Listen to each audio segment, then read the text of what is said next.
This is an introduction to palmistry. This is both Indian and Western style. There is not much difference between the two. The legal stuff, disclaimer.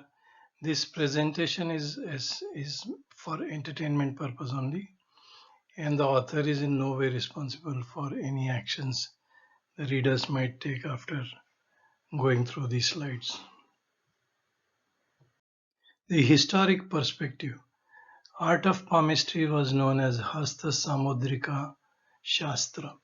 And I found one reference in the wiki where it says that Rishi Valmiki has written a book of 567 verses. Then later, the Chinese visitors to India have recorded that it was widely practiced in Tibet, China, and even Babylonian and other Euro-Asian landmasses other than India.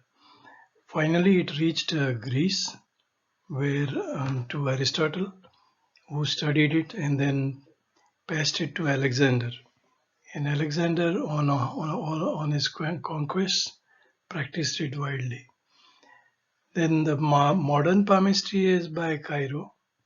It was late 1800s and early 1900s, and that he practiced it, and he is actually the father of palmistry now.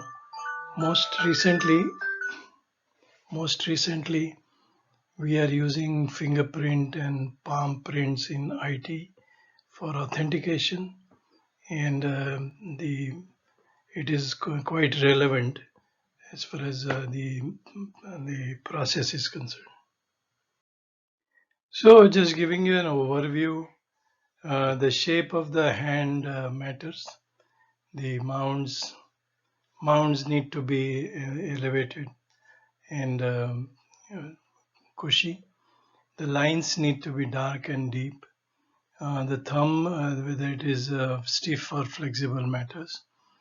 And the shape of the hand can be conical or boxy or squarish. Then the fingertips, they have chakras and shankars. So we'll look at those things also. So continuing the overview, you will come across simple hands with very few lines, and also complex hands with multiple lines and a kind of a mesh of lines on them.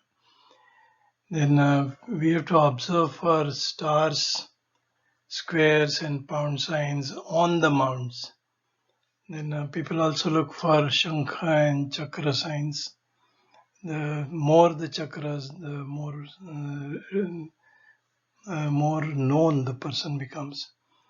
And then counting the number of years on the lines, that is also done on fate line, lifeline, even on the heart line. The color of the palm, it could be pink or it could be just yellow and dark whitish. And the warmth of the hand, these are the factors that make a person.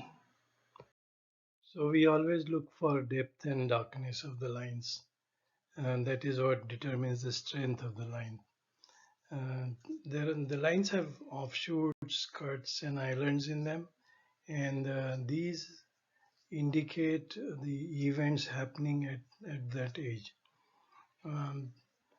Some lines lead towards different mounts, and thereby determining the nature of the person. So headline bending downwards towards the lunar mount will mean the more compassionate person and more artistic person, and then a straight line. So always look for mounds on the palm. As you make the palm flat, the mounds stand up, and they are defined like Mercury is at the base of the little finger, Sun and at the base of ring finger, Saturn and the middle finger, Jupiter index finger, Moon is the left bottom base, and Venus is under the thumb. Mars 1 is at the end of the heart line, and Mars 2 is the beginning of the headline.